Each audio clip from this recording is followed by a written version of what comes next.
In the fall of 2016, I moved into a section of an old house built in the 1880s, located near the original campus of Indiana University. The surrounding area had transformed into a park, but it was riddled with homeless people and drug addicts. The house was split into two parts, a strange duplex arrangement. My friend had lived there before me and insisted the place was haunted, but I thought he was just an odd guy with overactive imagination. The layout of the house was bizarre. Walking to the front door, you'd step into a large living room, and beyond it was a bedroom with a kitchen tucked past that. There were no doors separating any rooms except the bathroom and the entrance to the basement. My first night was quiet, though I felt uneasy. I hadn't lived alone in years, and the loneliness gnawed at me, keeping me on edge. I stayed up late, eventually falling asleep, but was abruptly awakened around 3 a.m. by an unsettling sound, the unmistakable pounding of drums. It sounded like a group of drummers were pounding away at every flat surface in the living room. The noise was deafening and chaotic, lasting a good 2 to 3 minutes. Terrified, I finally mustered the courage to check it out. As soon as I stepped into the living room, the noise ceased. No more sound for the rest of the night, but I couldn't sleep. A few days later, a friend visited. He was about to leave, and we were standing by the front door next to my bookshelf. I mentioned the strange occurrences, including the drumming from my first night. As I spoke, a book suddenly hurled itself off the shelf, landing 3 feet away from us between the two of us. It had to fly past the dresser to hit the floor. My friend gave me a look of pure unease before hastily leaving. I couldn't blame him. Curious, I asked the man living on the other side of the duplex about the house. He'd been there for 8 years and told me no one ever lasted longer than a year due to the strange happenings. He claimed nothing ever happened on his side of the house. It didn't make sense, but there it was. I tried to shrug it off, but the odd events kept happening. Every night, I'd hear unsettling sounds, whispers from the walls, footsteps pacing outside my bedroom.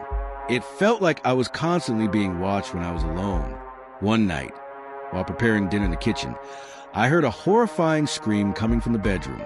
I rushed to the room, but when I opened the door, it was empty. The silence was deafening. I started losing my grip on reality, convinced I was losing my mind. The strange occurrences became more frequent, and a deep sense of dread took over. One night, while I was in bed, I was awoken by whispering voices, hundreds of them, coming from the walls. The words were garbled, filled with malice and hatred. A chill ran down my spine as I sat up, heart hammering. Then the whispering stopped and a low, guttural growl echoed from the foot of my bed. I switched on the lamp, expecting to find a wild animal, but instead, I saw something far worse. Standing at the foot of my bed was a figure, cloaked in shadow, its eyes glowing with a supernatural light. A twisted grin spread across its face, revealing rows of jagged, sharp teeth. Paralyzed with fear, I couldn't scream or move. The figure lunged at me with terrifying speed, its clawed hands reaching for me. I closed my eyes, bracing for the end. But when I opened them again, the figure was gone, leaving me alone in the dark, heart racing. I knew then that I had to leave. I packed up and fled in the middle of the night, leaving the nightmares behind. To this day, I still don't know what haunted that house, but I pray I never do. The terror I felt there will stay with me forever, and I'll never set foot in that cursed place again.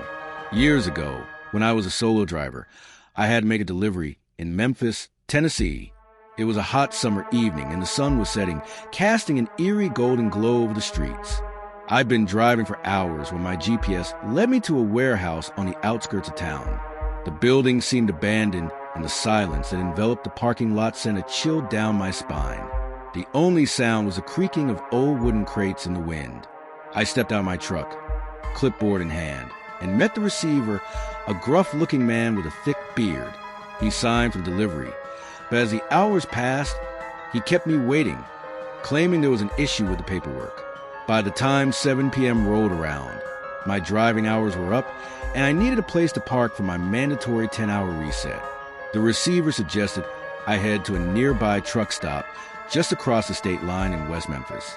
I thanked him and got back in my rig, feeling a sense of unease settling in. The drive to the truck stop was uneventful, but when I pulled into the lot, I noticed how eerily quiet it was. The sun had already dipped below the horizon, casting long, dark shadows over the asphalt. I parked my truck at the back of the lot, feeling swallowed by the darkness. My dog, Noodles, a scruffy little terrier, whined from the passenger seat, sensing my discomfort. I decided to take Noodles for a quick walk around the lot. As we strolled past the trailers, I noticed a man standing in the shadows, just behind one of the trailers. I couldn't make out much detail, but there was something about his presence that made my skin crawl. I tried to ignore it, but as we passed by, the man didn't move. It was unsettling, and I quickened my pace, trying to get back to the truck.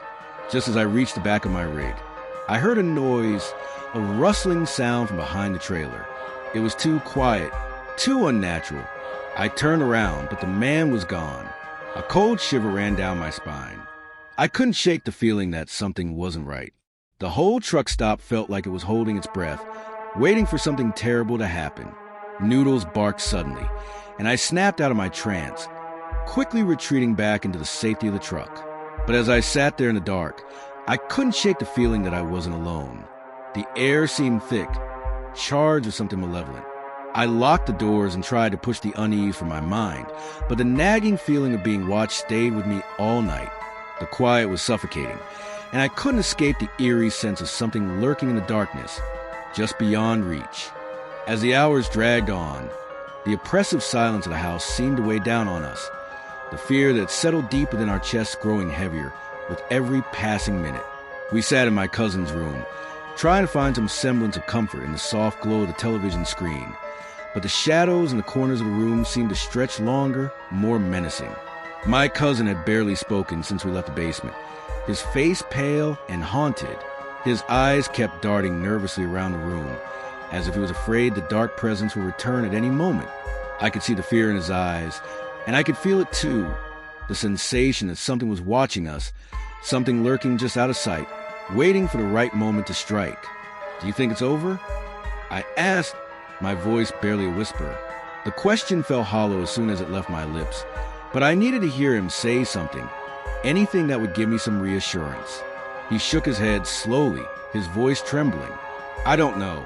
I don't think it's over. I think it's still here." Suddenly, we heard it, a sound, faint at first but growing louder, the unmistakable creak of the floorboards outside the door. Someone, or something, was moving in the hallway. My heart raced as I held my breath, listening intently. The footsteps grew louder, closer, but no one called out, no one spoke. We were trapped in our own terror. I jumped up, my heart pounding in my chest. "We have to leave. Now," I said, but the words barely left my lips before the door creaked open, inch by inch. There was no one there. We stared at the open door, our breaths shallow, our minds racing. The air in the room felt thick, oppressive, as if the very walls were closing in on us. My cousin grabbed my arm, his grip tight and desperate. "Don't go out there," he whispered, his voice raw with fear. "There's something in the house. I felt it before when I was in the bathroom. It wasn't just the cold. Something grabbed me." His words sent a chill down my spine. We hadn't heard a sound from the house since we returned to the room, but now the atmosphere felt charged like static before a storm. I felt the same dread that had settled over me before, creeping back up my spine. Something was in the house with us. It was close, too close. We huddled in the corner of the room, the only comfort coming from the presence of each other. My cousin's breathing was erratic, his hands shaking as he clutched his knees tightly to his chest. I could barely hear him over the pounding of my own heart, but when he spoke again, his words struck me with the force of 1,000 blows. "We're not alone," he said, his voice trembling. "It's still here, and it's getting closer." Just as the words left his mouth, the lights flickered, the sudden darkness filling the room like a thick blanket. I gasped, the hairs on the back of my neck standing up. I scrambled to turn on the flashlight on my phone, but it flickered once and went out. Panic surged through me. Suddenly, from the darkness, came a low, guttural growl, a sound so unnatural that it felt like it was ripping through the very air. It echoed in the silence, making the hair on the back of my neck stand on end. My cousin and I both froze, our bodies locked in place, terror creeping up from our stomachs to our throats. The growl was followed by another sound, a scraping noise, like claws dragging across the floor. "Not again," my cousin whispered, his eyes wide with terror. We slowly turned to the source of noise, our hearts racing in our chests. From the corner of the room, the darkness seemed to shift, forming a shape, a figure that seemed to be made of the very shadows themselves. Slowly, it moved towards us, its form almost serpentine. Its eyes glowed with an unnatural light that filled the room. My breath caught in my throat, my body frozen in place as the figure stepped closer. Every instinct screamed for me to run, to escape. But I was trapped in that room, in the suffocating presence of whatever it was that had followed us from the basement. With a sudden, swift movement, the figure lunged at us, its eyes burning with malicious intent. I grabbed my cousin, pulling her with me toward the door. But before we could reach it, the room seemed to warp, the walls bending inwards as if the house itself was alive, fighting us. We ran, fueled by adrenaline and pure terror, not daring to look back. But no matter how fast we ran, no matter how many turns we took, it felt like we could never escape the darkness that pursued us. Each step brought us closer to the edge, but also further into the unknown. We didn't stop running until we reached the front door. I flung it open, and we both stumbled into the night, the cold air biting at our skin. But as we looked back, the house stood silent in the distance, watching us, its windows dark and empty. We didn't speak for a long time, both of us too terrified to break the silence. But we knew one thing for certain. We were no longer welcome in that house. Whatever had been waiting there for us had made sure of that. And I knew, deep in my bones, that we'd never escape it. Because the darkness wasn't just in the house. It was inside us now, lurking, waiting for the moment it could strike again. The horrors of that night would stay with me forever. And as I glanced at my cousin, I knew we'd never truly escape the shadows. They would always follow us. It was a dark and chilly evening, and I was driving alone along a remote highway, my delivery truck cutting through the thickening fog as I neared a stretch of road I was familiar with. My job often took me through deserted stretches like this, but tonight felt different.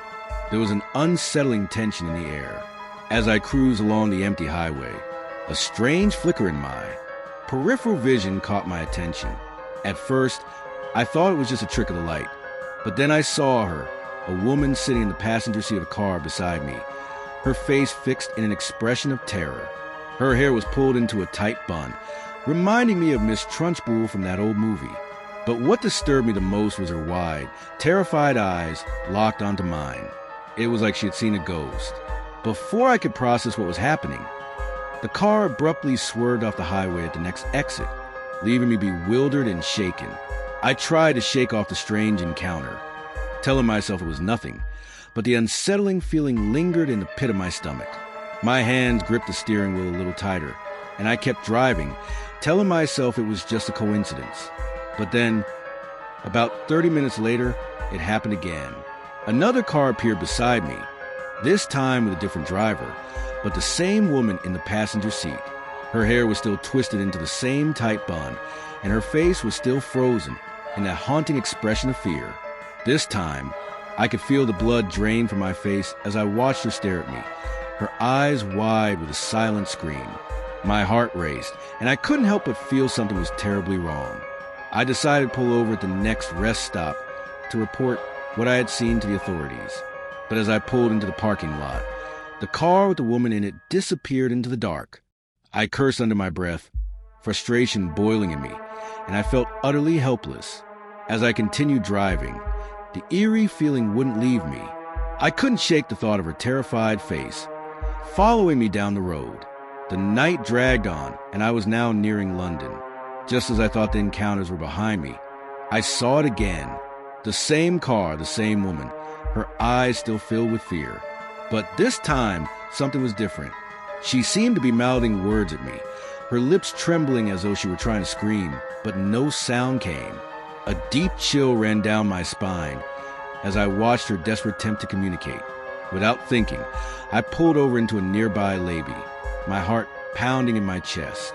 I quickly dialed the emergency number, trying to explain the bizarre series of encounters. To my surprise, the dispatcher wasn't shocked. She told me that they had received similar reports from other drivers in the area.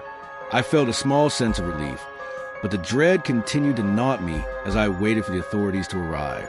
When the police finally showed up, I eagerly relayed every detail of what had happened, but they couldn't find any trace of the mysterious woman or the car. They promised to keep an eye on the highway, but no matter how much they searched, they found nothing. As I drove home that night, I couldn't shake the feeling that I had encountered something beyond the ordinary, something supernatural. The memory of her terrified face haunted me, and though I tried to convince myself it was all just a coincidence, deep down, I knew I had seen something that defied explanation. The next few days were a blur. I kept searching the news for any mention of the strange sightings, but nothing. It was as though the encounters had never happened, as if I had imagined it all. But my mind refused to accept that. I couldn't shake the feeling that something sinister was lurking on that lonely highway. And even though I tried to ignore it, I couldn't help but wonder if I had glimpsed something from the other side, something that couldn't be explained by logic or reason. From that day on, I never drove alone on deserted highways. I couldn't shake the image of the woman with the terrified expression from my mind, and I always kept an eye out for her. But no matter how far I drove, no matter how many lonely roads I traveled, I never saw her again. Still, the memory of that night would stay with me forever, a chilling reminder that some things can't be explained, no matter how hard you try. It was around 2 a.m. when I found myself alone in the basement of my house, determined to test my courage with a scary movie. My family had gone on vacation, leaving me to work and spend the week in solitude. The house was quiet, and the darkness of the basement seemed to envelop me. I was hoping the movie would give me a thrill, but little did I know that what was about to happen would send my fears spiraling far beyond the confines of any movie. As I sat there, engrossed in the film, I heard a series of heavy footsteps on the first floor above me. This was nothing new when my family was home, but in the silence of the empty house, the sound felt unnatural, too loud, too deliberate. My heart skipped a beat, and instinctively, I turned off the TV. The basement door was just a flight of stairs away, and whoever was could easily have seen the faint glow of the screen. I sat still in the darkness, listening. The footsteps grew louder, and I heard the unmistakable creak of the basement door handle as it turned. My pulse quickened. I was frozen in fear, unsure of what to do next. The heavy thuds of footsteps echoed through the house as they made their way down the stairs toward me. I crawled quietly behind the large television, trying to hide as I listened, my heart pounding in my chest. The seconds dragged on. The silence was unbearable. I was starting to lose track of time, unsure of how long I had been crouching in the dark, holding my breath. Was there someone in the basement with me? The footsteps had stopped, but I didn't dare move, afraid even the slightest sound would betray my position. Minutes turned into what felt like hours. I remained perfectly still, my body aching from the awkward position, but I was too terrified to move. The quiet was oppressive, and the longer it lasted, the more confused I became. If there was an intruder, why wasn't he making a sound? The house was so eerily still that the silence itself seemed to scream in my ears. I began to wonder if I had imagined the footsteps entirely. Could someone have made their way down here without a sound? Or was I simply hearing things? I reached 60 seconds, then 120, counting in my head, trying to focus on something other than the fear consuming me. But then the smell hit me.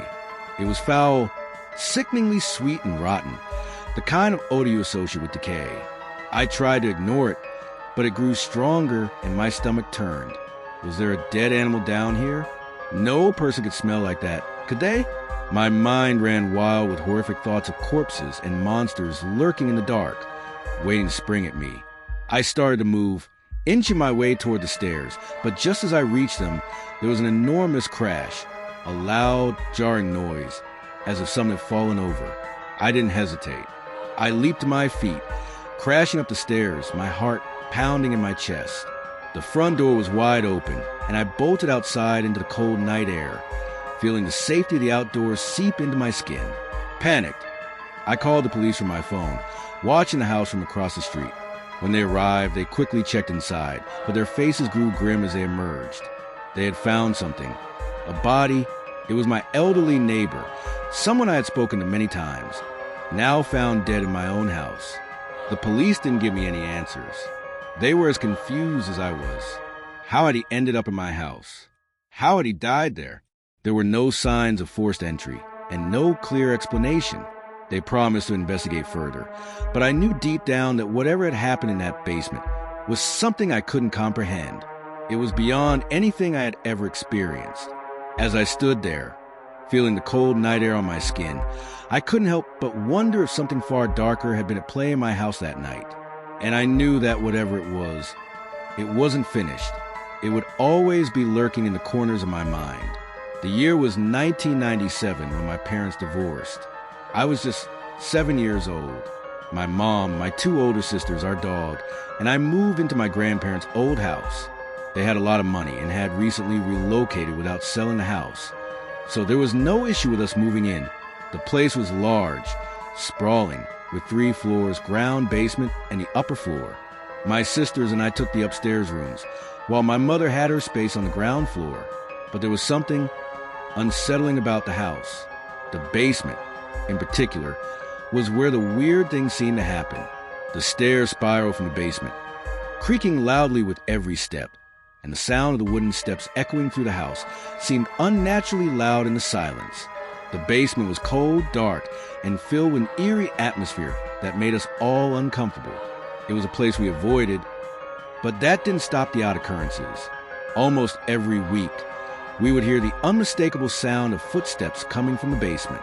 Slow, heavy steps that would climb the stairs, pausing at the ground floor, and then continuing up toward the second floor where the bedrooms were. It was always the same. The steps would stop outside one of our rooms.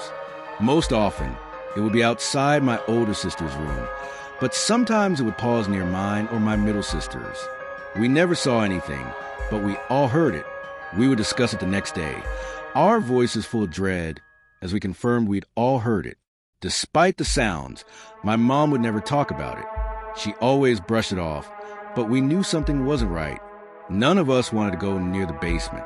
It was a huge space, with shelves stacked with old furniture and boxes, and yet it felt like a prison, cold, forgotten, and somehow watching us. Even our dog refused to go down there.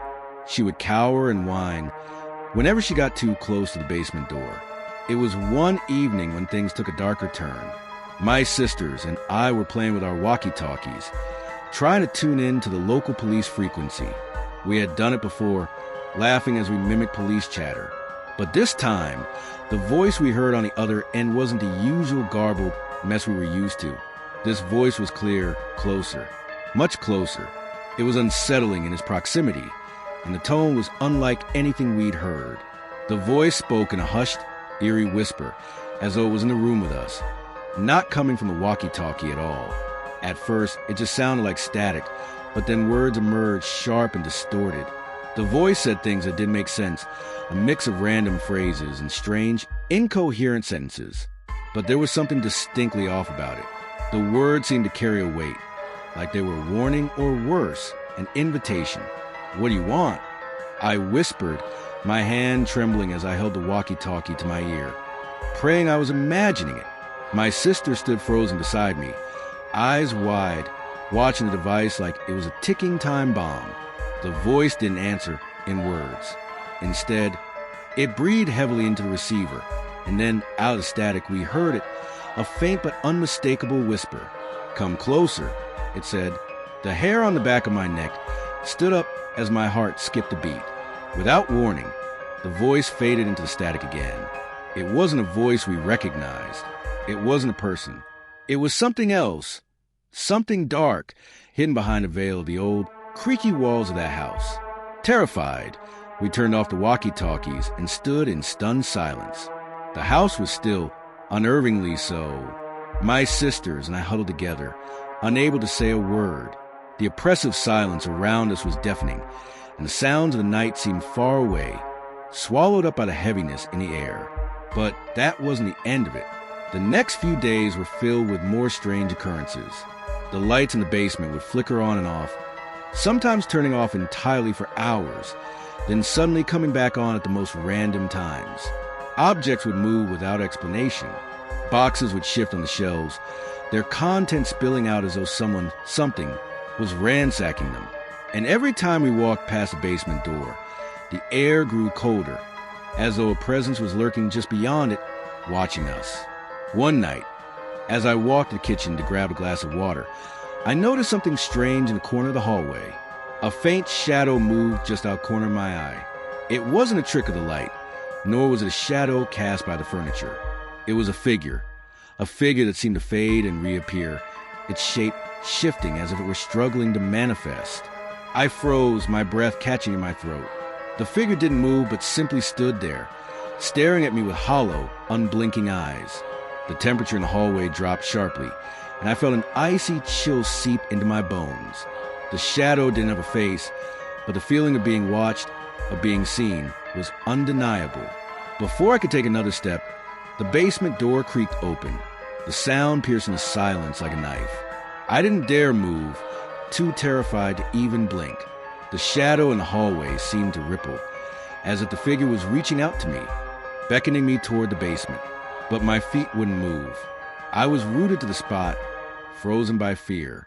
A sharp, cold gust of air rushed through the hallway, pushing the door open wider. I could hear something breathing from the basement, heavy, labored breaths that didn't belong to any living creature.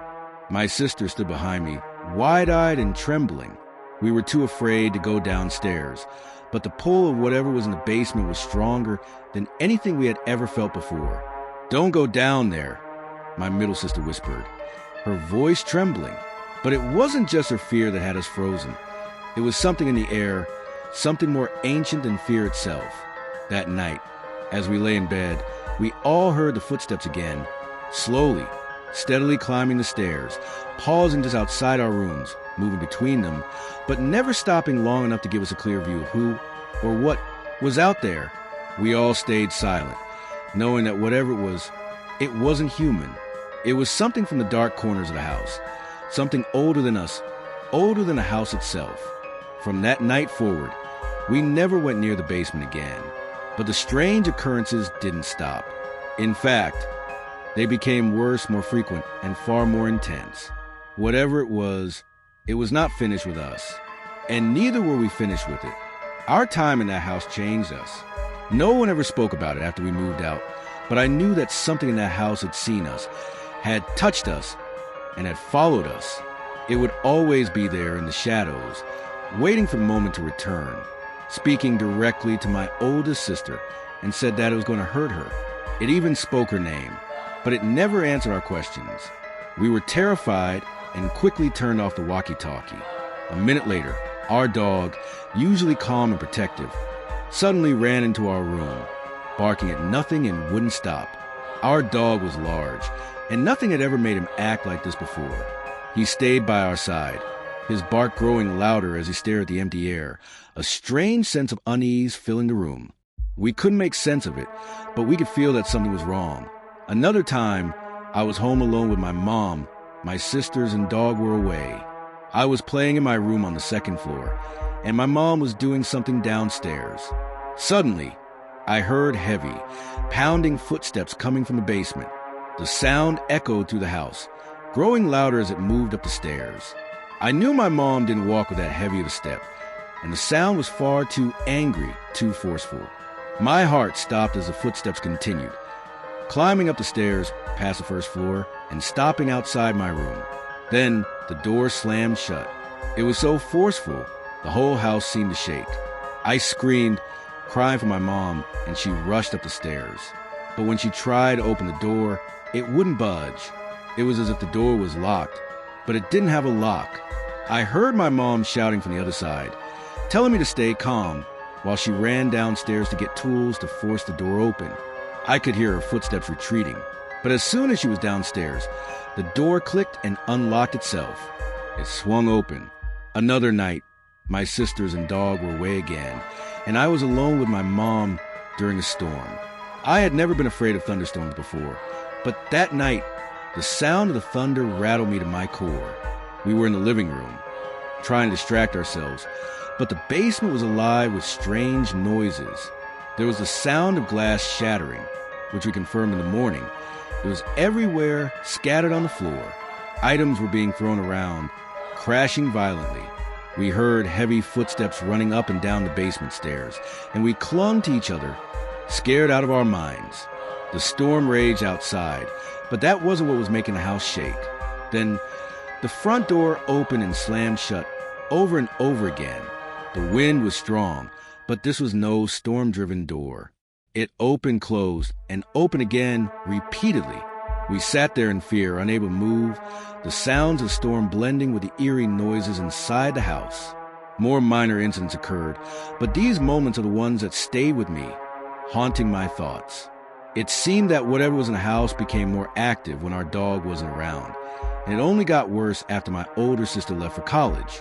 We never discussed it openly, but I could sense the shift. The atmosphere was always heavier without her. Something about that house, especially the basement, was never quite right.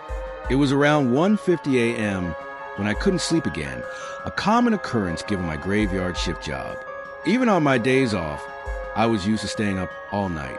That night, I was watching a rom-com, enjoying myself and laughing when I decided I deserved a treat.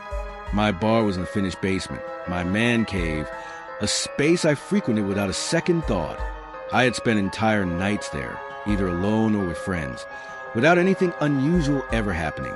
I finished my drink and was heading back upstairs when I heard it, a man's voice coming from the basement.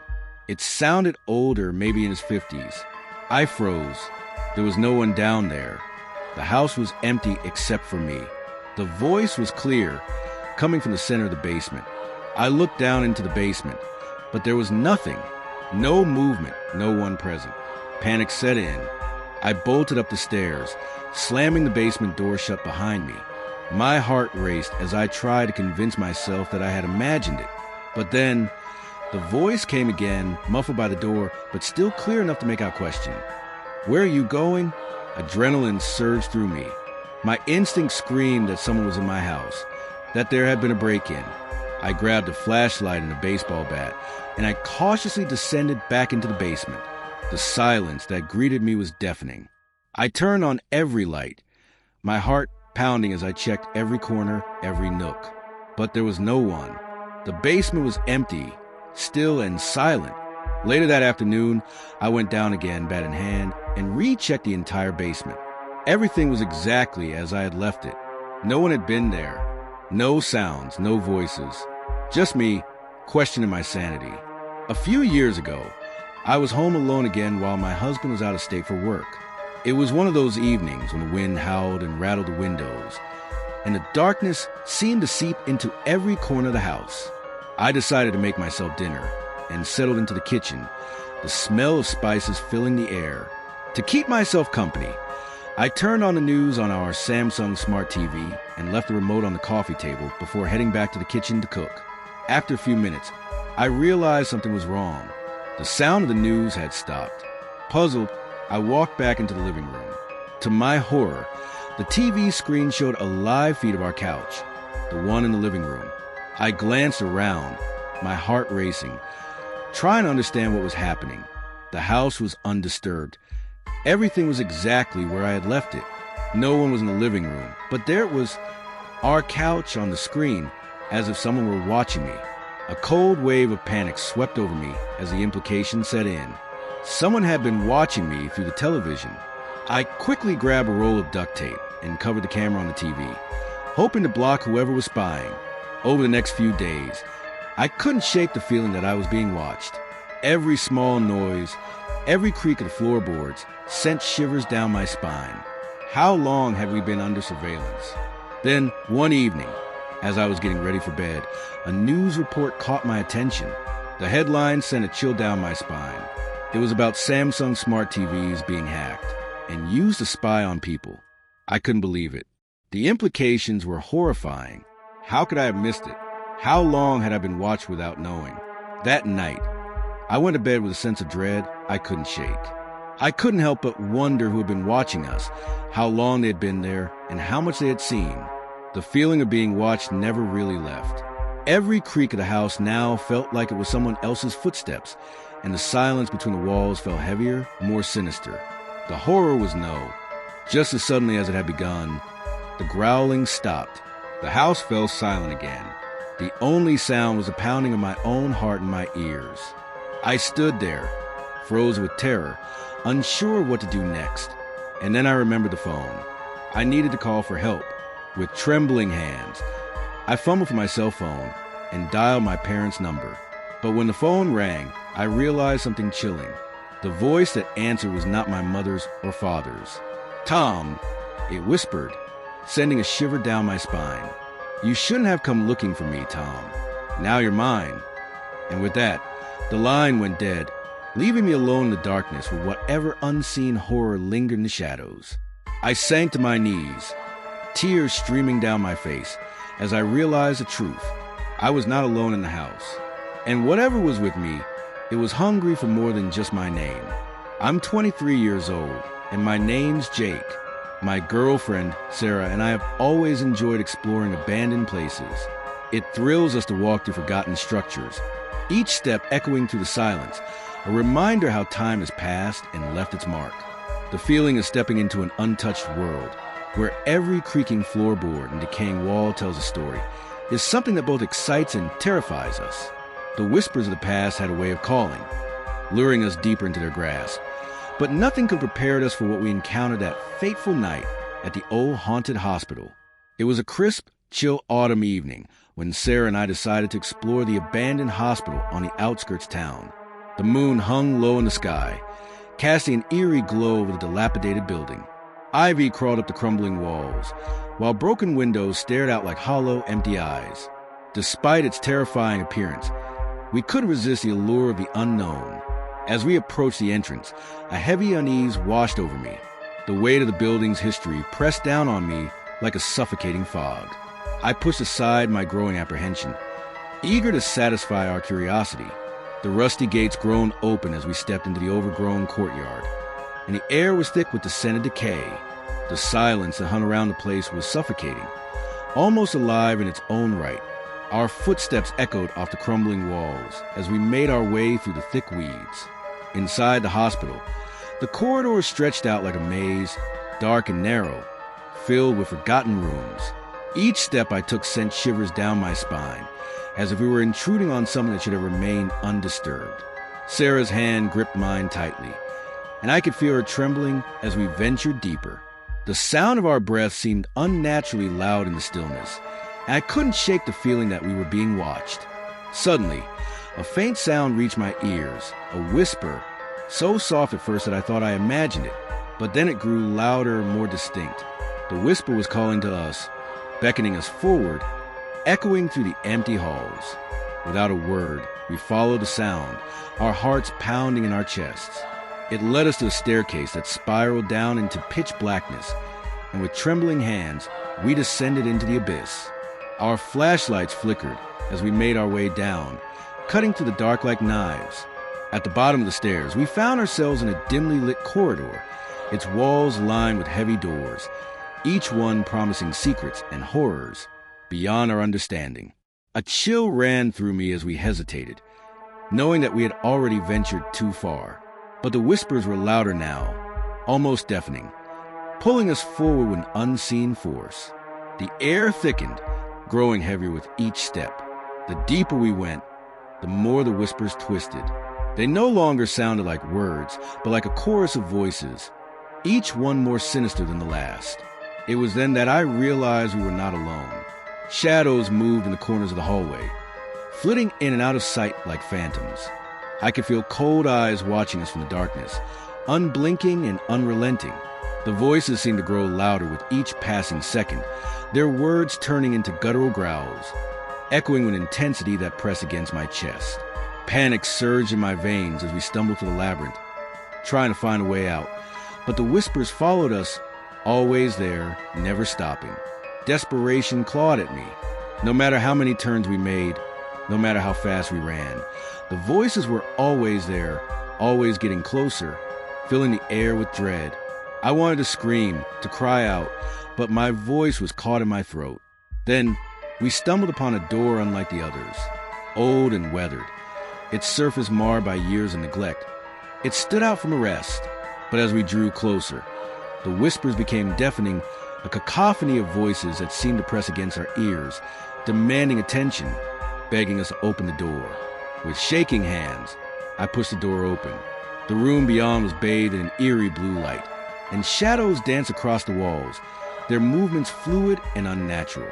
In the center of the room stood a figure, its features obscured by the darkness that clung to it like a cloak. Its eyes gleamed with an unholy light, and its mouth twisted into a cruel smile, as if it knew the terror it was about to unleash. This was the source of the whispers. This was the embodiment of all the fear and dread that had haunted us since we stepped foot in the hospital. I didn't wait to hear another word. Without a glance back, Sarah and I turned and fled, our hearts pounding in our chests. We ran through the dark corridors, the sound of our frantic footsteps echoing in the silence. The whispers still rang in our ears, growing louder, more insistent, but we refused to look back. We had to escape. We finally burst through the gates into the cold night air, gasping for breath, our bodies trembling. We breathed a sigh of relief, thankful to be alive, to be free from the haunted grasp of the hospital. But even as we put distance between ourselves and the building, I couldn't shake the feeling that something had followed us, something that would haunt us for years to come. It wasn't over. It would never be over. A couple of years ago, I was home alone, savoring the rare night of peace. My parents were out for a dinner date, and my siblings were away at college. It was the perfect night to binge watch my favorite TV show, relax, and indulge in some guilty pleasure snacks. But as I settled onto the couch, something felt off. The house was too quiet.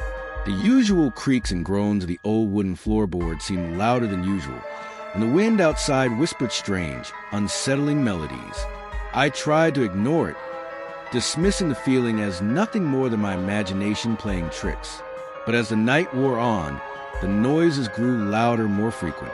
Footsteps outside my room, soft rustling sounds, the unmistakable sound of someone rummaging through things. Yet no one was there. Longer just in the physical world. It was embedded in my mind, knowing that there were eyes, someone or something watching from the darkness. Smart TVs have long been hailed as a marvel of modern technology, but the report I heard that night made my heart race. The reporter's voice trembled as they explained how hackers could remotely access the cameras on certain Samsung smart TVs, exposing the private lives of unsuspecting homeowners. I felt a chill grip my heart as the weight of the revelation sank in. How many times have we been watched unknowingly by eyes we couldn't see? The thought of someone lurking in the shadows of our home, spying through our TV, sent shivers down my spine. From that moment on, I couldn't shake the feeling that we were being watched. Every little noise became a threat. Every flicker of light seemed sinister. I became hyper-vigilant, inspecting every corner of the house, looking for any sign of intrusion, but no matter how much I checked, the sense of unease never left. It felt like a dark cloud had descended over our home, casting a shadow over our once peaceful existence. Then one night, as I lay in bed, I heard it, a faint scratching sound.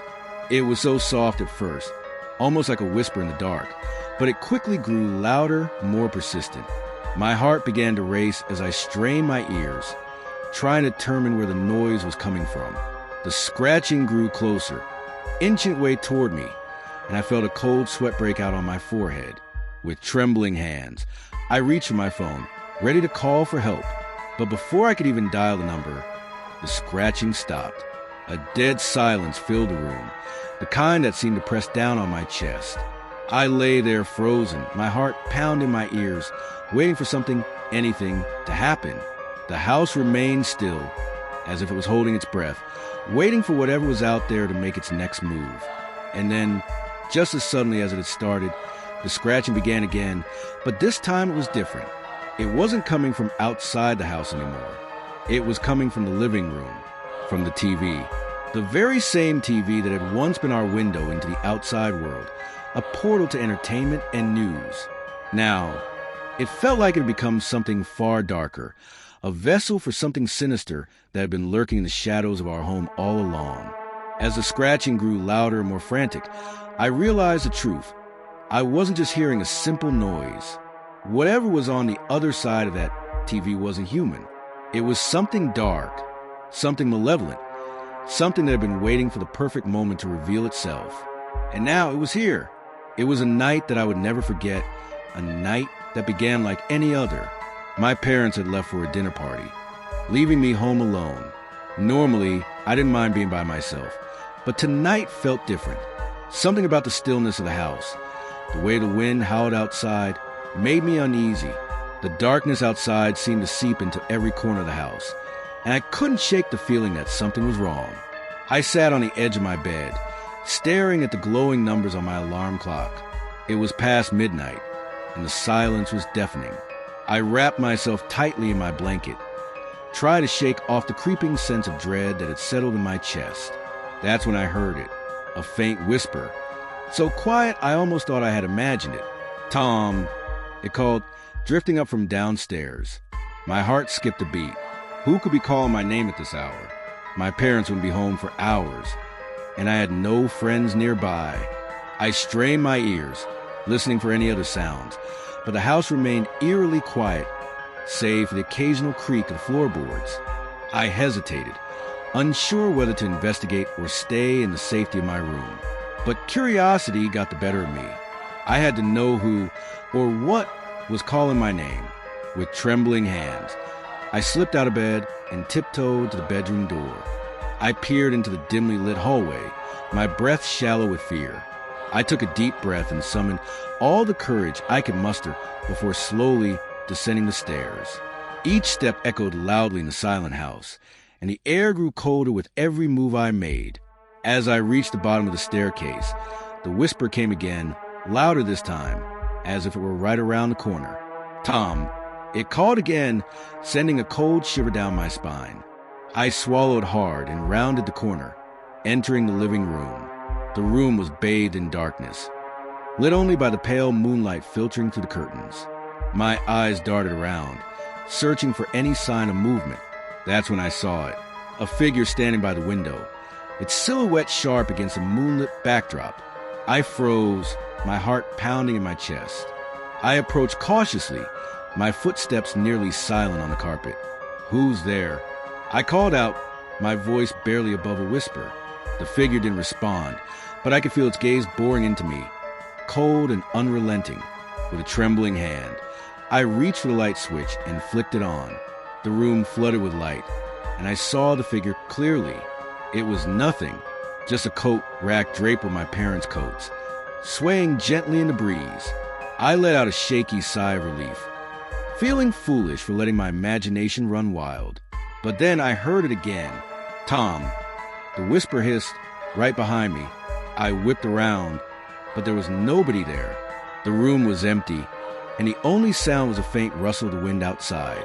Panic seized me, and I bolted for the front door, desperate to escape whatever unseen presence haunted our house. As I reached for the door handle, a cold hand gripped my shoulder. The shock of it sent a wave of terror through my body. I spun around to face my attacker, but there was no one there. The hallway was empty, stretching out before me like a corridor of nightmares. I stumbled backward, tripping over my own feet as I tried to flee.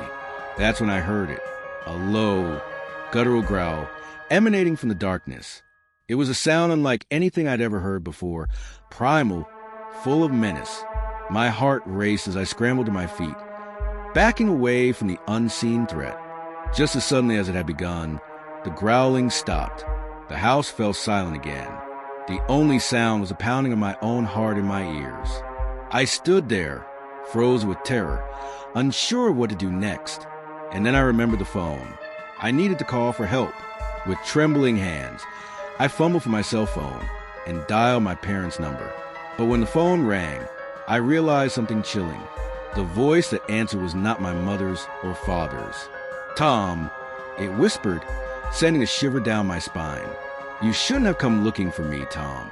Now you're mine." And with that, the line went dead, leaving me alone in the darkness with whatever unseen horror lingered in the shadows.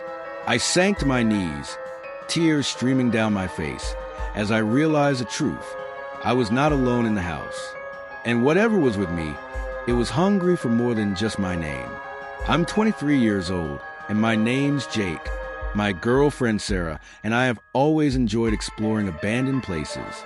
It thrills us to walk through forgotten structures, each step echoing through the silence, a reminder how time has passed and left its mark. The feeling of stepping into an untouched world, where every creaking floorboard and decaying wall tells a story, is something that both excites and terrifies us. The whispers of the past had a way of calling, luring us deeper into their grasp. But nothing could have prepared us for what we encountered that fateful night at the old haunted hospital. It was a crisp, chill autumn evening when Sarah and I decided to explore the abandoned hospital on the outskirts of town. The moon hung low in the sky, casting an eerie glow over the dilapidated building. Ivy crawled up the crumbling walls, while broken windows stared out like hollow, empty eyes.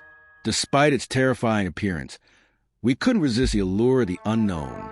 As we approached the entrance, a heavy unease washed over me.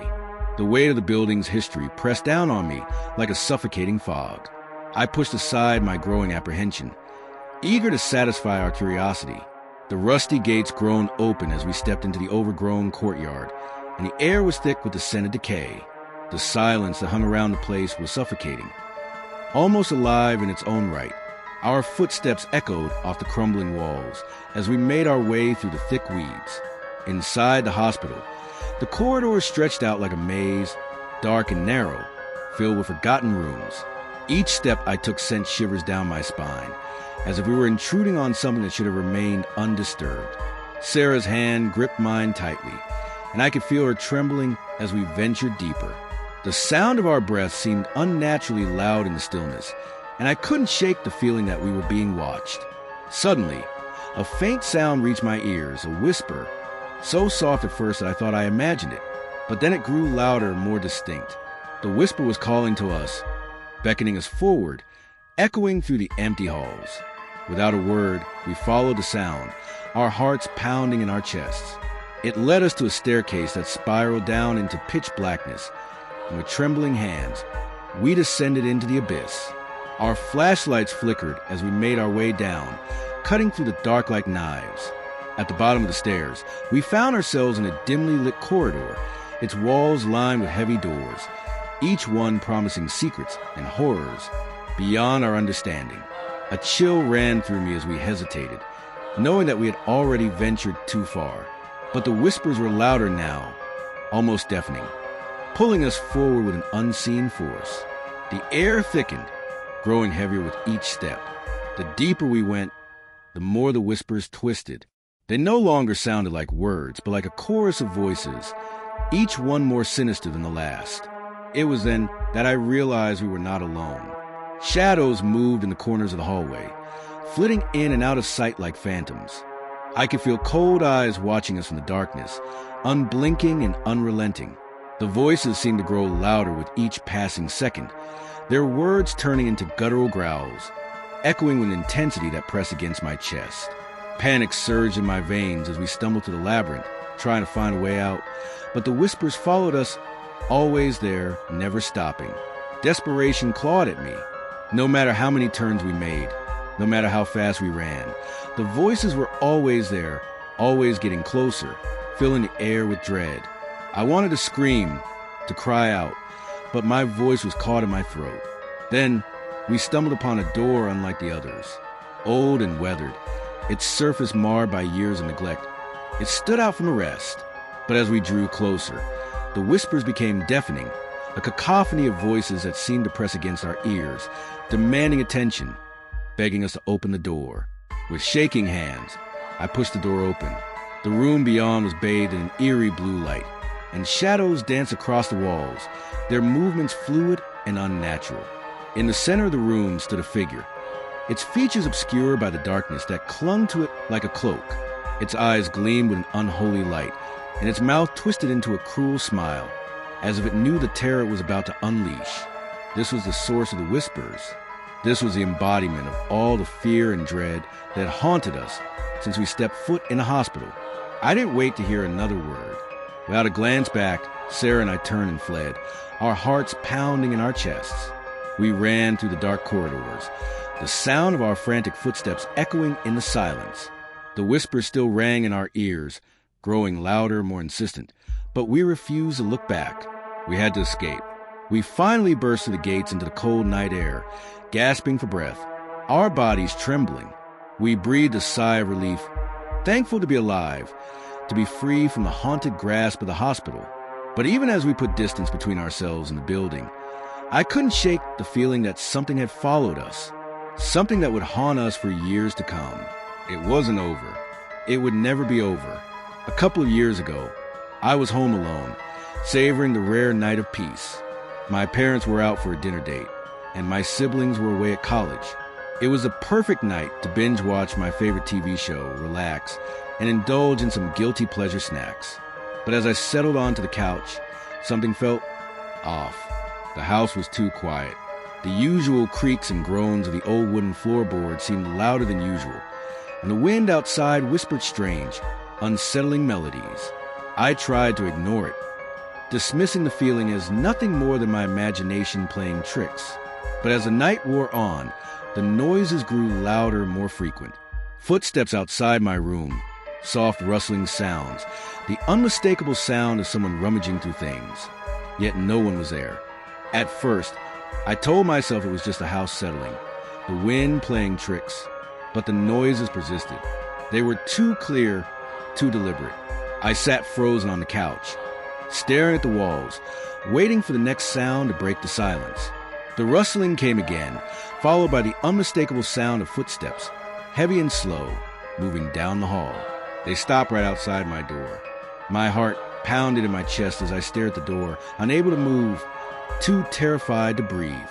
There was no one there, I was certain of it, but the sound was unmistakable. The footsteps were real, and they were moving closer. Every nerve in my body screamed at me to run, to hide, but my feet remained rooted to the floor. Then, just as suddenly as they had started, the footsteps stopped. Silence. The kind of silence that felt like a heavy weight pressing down on me. I waited for a few moments, my ears straining to catch any hint of movement. But nothing. The house was still. For now. But I knew then in that stillness that something was wrong. Something was in the house with me. And it wasn't just the wind. The night grew darker, and my mind raced as I tried to make sense of the strange sounds. What was happening? Was I losing my mind? Had someone broken into the house? Or was something more sinister at play? The kitchen was eerily quiet as I made my way down the stairs, trying to convince myself that the unsettling noises I'd been hearing were just the house settling, that there was nothing to fear. But deep down, I knew something was off. My heart was racing with anticipation, my every step echoing in the silence. I gripped the railing tightly, my knuckles white, and as I entered the kitchen, I felt an icy chill wash over me. The lights were on, the room spotless, but the air was thick with an unease that I couldn't shake. Suddenly, a soft whisper grazed my ear. It was raspy and almost imperceptible, but it felt like it came from all around me, surrounding me. My breath caught in my throat. I spun around, but no one was there. The whisper grew louder, more urgent, and I could make out the words, "Get out while you still can." Panic surged through me as I realized that whatever was in the house, it wasn't just a figment of my imagination. It was real. I had to act fast. I grabbed my phone, my hands trembling as I rushed toward the front door. But as I reached for the handle, I froze. It was locked. The door that had always been so familiar, so easy to open, was now a barrier, trapping me inside. The whispering grew louder, more menacing, and I could feel the walls closing around me. I had to find a way out. In desperation, I ran back to the living room, grabbed a nearby vase, and held it tightly in my hands. If I was going to defend myself, I was ready. I stood frozen, every muscle tense, my breath shallow. The footsteps came next, heavy, deliberate, and they were getting closer. My heart pounded in my chest as I gripped the vase tighter, ready to strike. Then she appeared, the figure in the doorway, moving slowly, deliberately. She was tall, gaunt, her long silver hair flowing like a ghost, and her eyes pierced into me, cold and unblinking. She wore a long white gown, and her every movement was like something out of a nightmare. The chill in the air grew colder, more suffocating as she stepped into the room, her gaze never leaving mine. "Who are you?" I asked, my voice barely a whisper, quivering with fear. She didn't answer. Instead, she reached out a bony hand and touched my face. The moment her cold fingers made contact, a surge of electricity shot through my body. In that instant, I was flooded with visions. A family, once full of love and laughter, torn apart by tragedy, by loss. I saw the woman in the same room, her eyes filled with an unspoken sorrow, as if she had been waiting for something or someone. The visions faded as quickly as they had come, and I understood. She was a ghost, trapped in this house, bound by the pain of her past. She had been here for decades, lost and forgotten, her restless spirit unable to find peace. With a newfound sense of courage, I reached out and took her hand. Together, we wandered through the house, uncovering the secrets and memories that had been buried for so long. Each room revealed another piece of the tragic story, another layer of sorrow that had been left to fester. But as we reached the front door, I knew it was time to let her go. I opened the door, and with a final, lingering look, she vanished into the night. Her eyes, once full of despair, were finally at peace. I stood there in the quiet of the night, feeling a wave of relief wash over me. I had faced my fear and helped a lost soul find peace. I would never forget this night, this haunting encounter, and I would forever be grateful for the strength I had discovered within myself. A few years ago, my life took an unexpected turn. It all started when I decided to move into our old house alone. My parents and I had some disagreements, and I wanted to prove to them that I could manage on my own. So I moved into the big house, determined to show that I could handle it, to find my own independence. I was young, full of hope and excitement for this new chapter in my life. The house was old, with creaky floors and drafty hallways, but it was mine. It was my sanctuary, my refuge from the troubles of the world. Living alone wasn't easy at first. There were nights when the silence seemed to press down on me, the creaks of the house echoing in the stillness, and I would lie awake, scared and vulnerable, wondering if I had made the right choice. The house, though it was mine, still felt unfamiliar in the dark, but I pushed through, determined to prove to myself and to my parents that I was strong enough to face whatever came my way. One fateful night, as I lay in bed reading, I heard a noise. It came from the basement.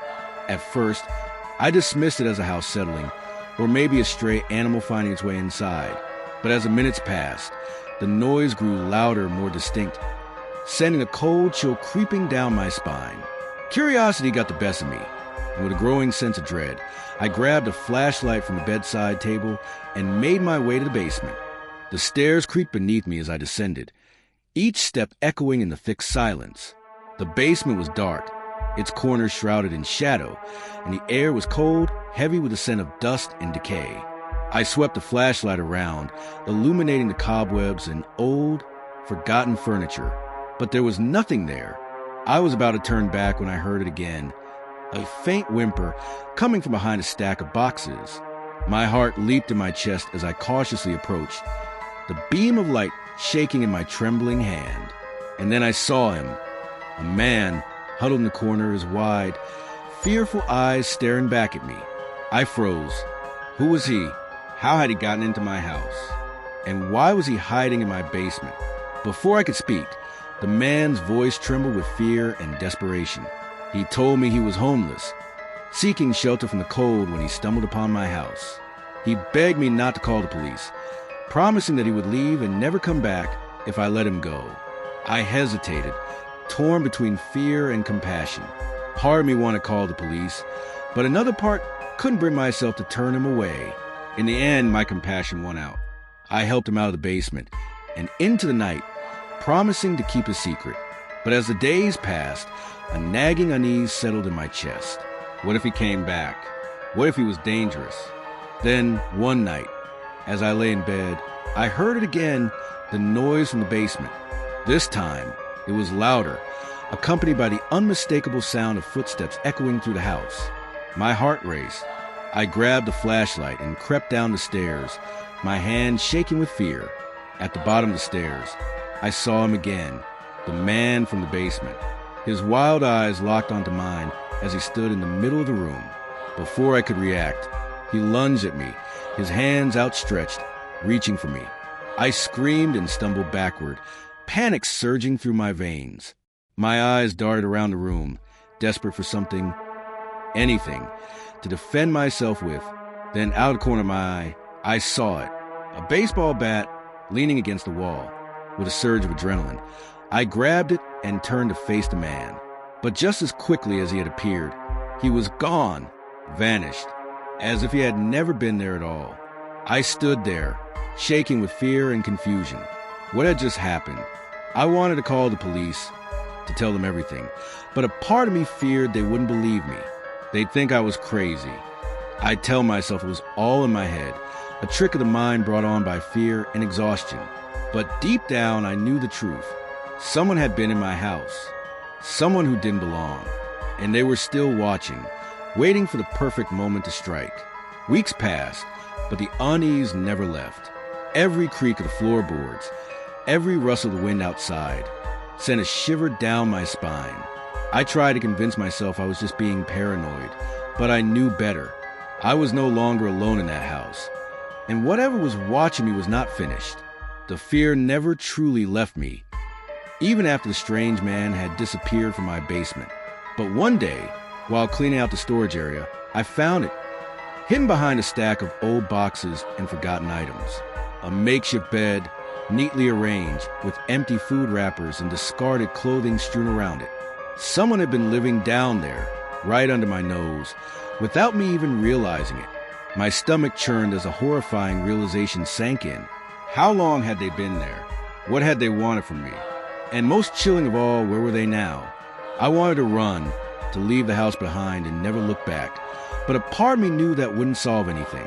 I needed to face whatever or whoever had been hiding in the shadows of my home. The terror that had consumed my life for weeks had to end. I had to confront it. With a new sense of determination, I called the police, telling them everything about the man in the basement, the mysterious noises in the night, the sense of fear that had haunted me for far too long. They arrived quickly, their faces grim as they listened to my story. They scoured the house, top to bottom, searching every room and corner. But just as I was beginning to lose hope, they made a breakthrough. A neighbor had reported seeing a suspicious man lurking around the area. And when the police questioned him, he confessed to everything. He had been living in my basement for weeks, watching me from the shadows as I went about my daily life. He claimed he meant no harm, that he was simply desperate for shelter and food. But I knew better. As they led him away in handcuffs, I felt a wave of relief wash over me. The nightmare was finally over.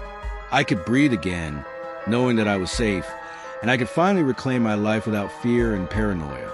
Last summer, when I was back at my parents' house during the holidays, I had a terrifying experience that I'll never forget. I had just finished college and was looking forward to a relaxing break. My parents' house, nestled in a quiet neighborhood surrounded by tall, shadowy trees, was cozy but had a way of feeling unsettling when you were alone at night. On this particular evening, it was around 3 a.m., and I was in my room scrolling through my phone. The house was still, the air thick with silence, and I was wide awake despite the late hour. Suddenly, my phone rang. I saw my sister's name on the screen, which was strange because her room was just down the hallway from mine. She could have easily come in and talked to me, but I picked up the phone anyway. As soon as I said hello, the call ended abruptly. I thought maybe she had hung up by mistake. So I got up and walked down the hallway to her room. As soon as I reached her door, I heard her scream, a loud, terrified scream that made my blood run cold. My heart raced as I flung open the door and rushed inside. There she was, sitting up in bed, eyes wide with fear, her face ashen. I asked her what was wrong, and she pointed toward the corner of the room, her hand shaking. I turned to look, but there was nothing there. She started crying, telling me she had woken up and seen a dark shadow just inches from her face. It was tall, menacing, and had made her feel like she was being suffocated. I tried to calm her, brushing it off as a bad dream, but she insisted it was real. She said she had called me for help. But when I reminded her that her phone was downstairs in her purse, she looked confused. That's when things started to get strange. I checked my phone. There was a record of the call from her number, but when we checked her phone, there was no log of it. It was as if the call had never happened. Both of us were now deeply spooked, and the tension between us was palpable. We decided to go downstairs to get some air, to talk about what had happened. As we sat in the kitchen, I couldn't shake the feeling that something was off. The house was unervingly quiet, but I kept hearing creaks and groans from upstairs, as if someone was moving around. I tried to convince myself it was just the house settling, but deep down, I knew it was something more. We sat in silence, trying to make sense of the bizarre events. The more we talked, the more confused we became. It was as if we were trying to solve a puzzle, but the pieces were missing. Eventually, we went back to bed, but sleep wouldn't come. I kept thinking about the dark shadow my sister had seen and the mysterious phone call that had disappeared. I began to feel like we were being watched, as though something was lurking in the shadows, waiting for its moment. The thought was suffocating, but I couldn't shake it. The next day, we told our parents about what had happened. They shrugged it off, suggesting it was probably just a prank caller or a bad dream. But I knew what I had seen, and I knew what my sister had experienced. It was real. It was terrifying. After that night, strange things kept happening. Doors would slam shut on their own, and I would hear footsteps in the hallway at night. I tried to convince myself it was just the wind or my overactive imagination, but I knew better. There was something in the house with us, something dark. One night, I decided to investigate. I grabbed a flashlight and started searching the house from top to bottom. I checked every room, every closet, and every corner, but I found nothing out of the ordinary. As I was about to give up, I heard it, a faint whisper in my ear. It was a raspy voice, barely audible, coming from all around me. "Get out while you still can," it whispered. I spun around, but there was no one there. The voice seemed to be coming from the walls themselves, and it sent a chill down my spine. I knew then that I had to get out of the house. I grabbed my bag and started packing. My sister saw me and asked what I was doing, and I told her we needed to leave. She looked scared but didn't argue. We packed quickly and left the house, not once looking back. We never went back to that house again, and we never spoke about what happened that summer. But I know one thing for sure. I will never forget the terror I felt that night, and I will never forget the feeling that something was watching me, waiting for its chance to strike. My name is Alex. I'm 22 years old, and I live alone in a cozy little house on the edge of town. It's a peaceful place, quiet especially at night, when the only sounds are the rustling of leaves in the wind and the occasional hoot of an owl. Usually I enjoy the solitude, but tonight feels different. It's one of those dark, moonless nights where the darkness seems to swallow everything whole. I'm sitting in my living room, surrounded by shadows, with only the dim glow of a lamp for company. The clock ticks loudly, marking each passing minute, and I can't shake the unease that's gnawing at me. I had planned a simple night, a few movies, some relaxation. But as the hours drag on, I start to feel like I'm being watched. Every creak of the house makes me jump, and I find myself glancing nervously over my shoulder, half expecting to see something or someone lurking in the darkness. I tell myself it's just my imagination, but then I hear it, a soft, unmistakable sound from behind me. The room seems to grow colder, and the shadows feel deeper, darker. I slowly turn around, my breath caught in my throat, and that's when I see it, a figure just at the edge of the hallway, standing motionless. I freeze, my heart hammering in my chest. The figure doesn't move, doesn't make a sound. I blink, and in an instant, it's gone.